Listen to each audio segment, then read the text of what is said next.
Hello, I'm Nerida Campbell, the curator of the Underworld exhibition, which is on at the Workshops Rail Museum in Ipswich, and I'd love to share some of my favourite stories with you.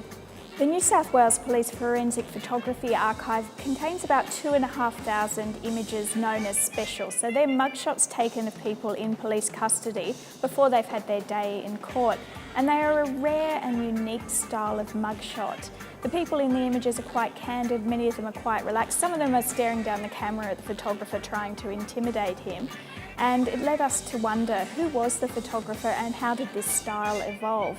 We found that there was a photographer called George Howard who arrived in Sydney around 1919, 1920 and began working with the police photographers. After we found out a bit more about his background, we learnt that he'd been taught how to take portrait photography by a woman called Nell Tyndall in Newcastle around about 1913. And maybe this influenced the type of photograph he took because he'd been taught by a commercial portraitist as opposed to a mugshot photographer from the police. Explore the dark side of the Roaring Twenties in the Underworld exhibition, which is on at the Workshops Rail Museum until the 24th of February 2019.